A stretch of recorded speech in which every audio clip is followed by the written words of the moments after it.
So I'm actually rewatching this video right now, and it is pretty organized, but it's kind of lengthy. So I'm going to be putting some timestamps in the description. That way you guys can navigate through the video. Hopefully you guys enjoy it. Make sure to subscribe and like, and I'll see you guys later. Yo, how's it going, everybody? My name is Lycan. Welcome to iAlmostHadIt. Today I'm going to be bringing you some spoiler alerts for Game of Thrones Season 8. So I've actually been sitting on a lot of this information for a while. I just wanted enough to make one big video instead of like 15 different videos. Basically, all of this information is coming from two sources, and they are going to be listed in the description below if you want to check them out.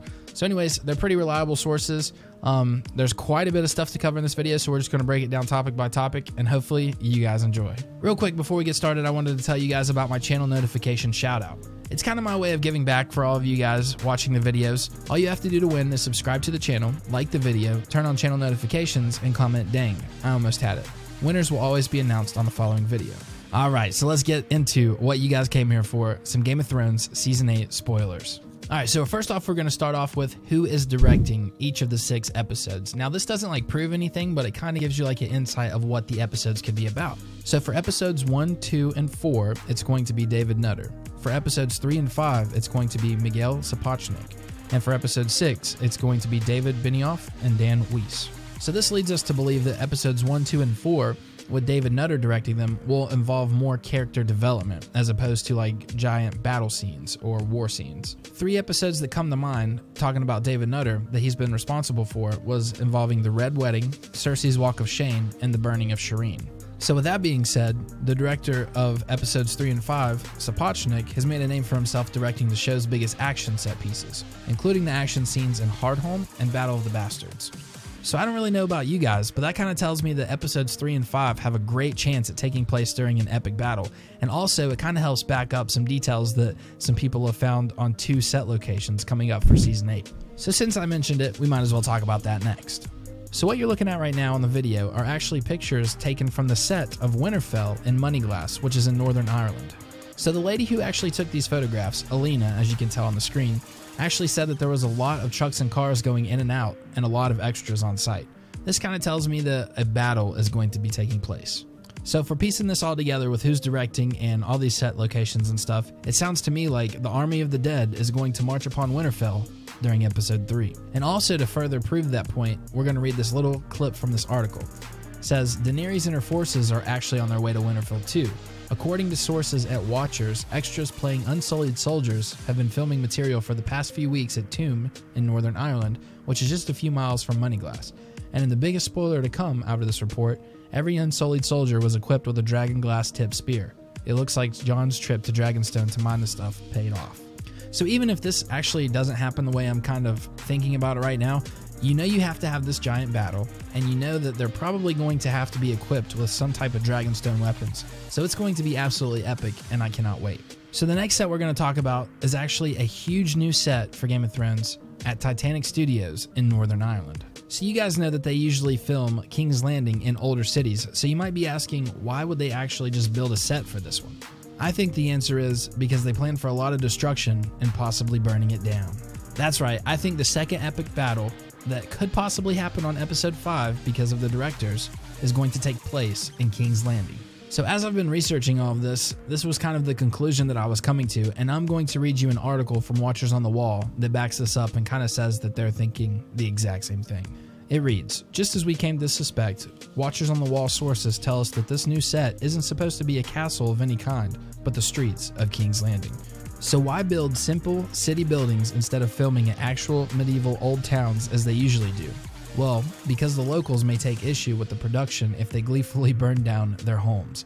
Since the beginning, we have heard of controlled fire tests taking place here, so this may not be entirely shocking. This set outside of Titanic Studios will depict multiple city streets of King's Landing just so they can destroy them in a truly Game of Thrones fashion, by dragonfire, according to our sources. Yes, at some point in Season 8, the capital of the 7 kingdoms may be raised by dragons. Now here's the real question. Who is in charge of these dragons? Is Daenerys going to attack Cersei with her dragons at last, or is the Night King going to march that far south? Or in other words, when King's Landing burns, will it be in red or blue flames? So real quick, before we go any further with this video, I want to add to you guys a question of the video. You can answer this if you want to, just for fun, but if you actually wanted to win the channel notification shout out at the beginning of the video, this is going to help your chances. After you've followed all the directions and you get to your part where you're leaving the comment saying, "Dang, I almost had it," all you have to do is add your answer to that comment. So today's question is going to be, who is your favorite character on Game of Thrones? So I know that question actually may be pretty tough if you love Game of Thrones because there's so many great characters on here, but I'm going to go ahead and tell you mine. It's Bronn. I think he's absolutely hilarious, and I just love the guy. He's pretty tough, makes always some kind of wisecrack, and I think he brightens up the whole entire show.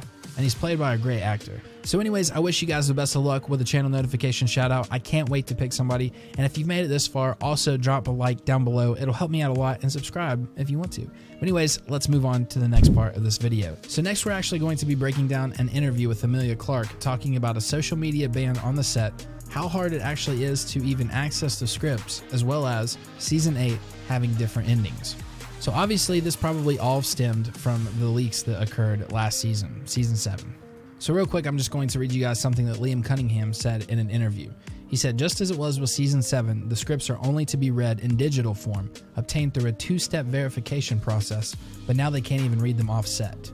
Now, which we're going to be talking about this interview, Emilia Clarke claims that these efforts go much further than protecting the scripts. So basically what she said in an interview with The Telegraph was that we have a very strict social media ban this year. People need to stop spoiling it for everyone because it's really frustrating. Now, with her saying a very strict social media ban, this can be anything from just being not able to say anything about the show at all to maybe not even accessing their phones while they're on set. I could see a number of different things that they put in place in order to keep leaks from occurring. So with that being said, the main idea of even telling you guys about that is the fact that with all these plot leaks and stuff that have been coming out, they're probably all fake. And I know I do a couple videos on them just because to me, talking about theories and stuff like that is very fun. But in actuality, if I'm really just talking about it, I would say 99% cannot believe any of those plot leaks just because they have this so hard under wraps, especially with what happened last season, that there's probably no way that anything is actually going to leak. And to further even push that thought, Emilia Clarke goes on to say that the writers actually have written a number of different endings. According to her, none of the cast actually even know what the ending is. Now that also could have been kind of like a way to say hey, don't be asking me about this stuff, because I'm sure people ask her all the time, and I'm sure they still would. But at the same time, if this is true, it's actually going to be really cool. It's going to be cool to kind of see the reactions of the cast if they don't tell them until it actually comes out.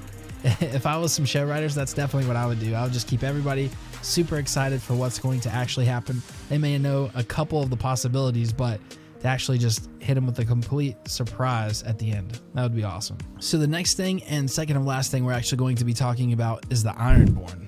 So I'm actually going to just read you guys this little snippet from this article that I found talking about the Ironborn. It says, according to a reliable source, filming has been taking place this week in the Banbridge, Northern Ireland filming studios. We've learned that the area being used is the ship and green screen set, one that Game of Thrones regularly uses for various ships throughout the show, just redressing it as needed. The really exciting news, though, is that our source tells us that this filming involves both Theon and Yara Greyjoy. The actors were seen shooting with men playing Ironborn followers. So this doesn't really confirm much, but it kind of sounds to me like he's actually going to rescue his sister Yara. It sounds like Theon will find her. Because, why else would they be shooting at the exact same time with Ironborn followers? So real quick, we'll read the last piece of this article and then we'll move on to our last and final discussion.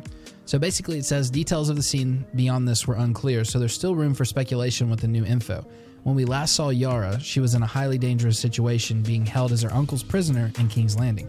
However, no other major characters were spotted during this filming, which indicates to us that Euron was not present, and it's possible Yara may now be free from her murderous uncle's clutches. If Euron moved the captured Yara to a ship, could Game of Thrones be filming her rescue? Or does Yara escape and the scene on a ship take place at a later point? We don't really know yet, but it's good to see Yara will live long enough to share a screen with her brother again. So basically that's all I said. It kind of just confirms that they'll be together. So obviously she gets out somehow. You can't really predict if she's going to live or not, or if even Theon will live, if anyone will live really, but it kind of just shows that somehow he does rescue her or gets to see her again. So that's pretty cool. So last but not least, we're going to be talking about 3 characters who have been confirmed to come for Season 8. Now I was about to say to come back, but only 2 are returning and 1 is new. So you guys may remember Ned Umber and Alice Karstark from the first episode of Season 7. Just in case you don't, they were basically introduced when Jon Snow was holding the court in Winterfell with the Northern Houses. It basically happened after their fathers died during the Battle of the Bastards because they went on the side with Ramsay Bolton. So basically, since they died, of course, these kids now have the power over their houses, and they were basically just pledging loyalty to Winterfell and Jon Snow. And it was kind of like a little bit of a discussion because they were trying to figure out, should they punish them because of their fathers and like give their land to someone else, or should they decide not to punish them because of the sins of their fathers, which is what Jon Snow ultimately decided to do. And it's kind of funny because we now know that he's a Targaryen, and hopefully a lot of people aren't going to want to make him pay for the sin of his father. So it's a little ironic and it's kind of funny. But anyways, both of these characters have been confirmed. One was actually through a talent agency website portraying that she was going to be a Northern noble in Season 8, talking about Alice Karstark, and then Ned Umber was actually spotted heading towards the set in Belfast. So even though they're confirmed, I don't really know if they're going to have a big role or not. Because if they actually go back to their own castles, the Karstark and the Umber castles, those are the closest ones to the wall, which means that's going to be the first couple ones that the Night King hits. So they could end up in the Army of the Dead, or they could all just remain at Winterfell, and they could go on to be kind of characters with a bigger role. We're just going to have to wait and see. And last but not least, the new character. So basically, someone's seen this on the Lisa Richards agency list. Irish actor Seamus O'Hara is currently filming for the Game of Thrones and casting as a character known as Fergus. Pretty sure I'm pronouncing that right. It's not a name from the books, so again, we're just going to have to wait and see what kind of role he has. So anyways, guys, hopefully you enjoyed this video talking about some Game of Thrones spoilers. I just absolutely enjoy talking about all this stuff. It's such a great show. I can't wait to see how it actually plays out. Definitely leave some comments below. Just join in on the discussion. Tell me what you guys are thinking. See if you guys have actually seen any different spoilers. And definitely let me know if there's something I need to make a video on. I love doing these videos. And yeah, that's pretty much it. If you guys want to check out the rest of my channel, feel free to subscribe, like, all that great stuff. It definitely helps me out a lot. But anyways, I'll talk to you guys later. Peace.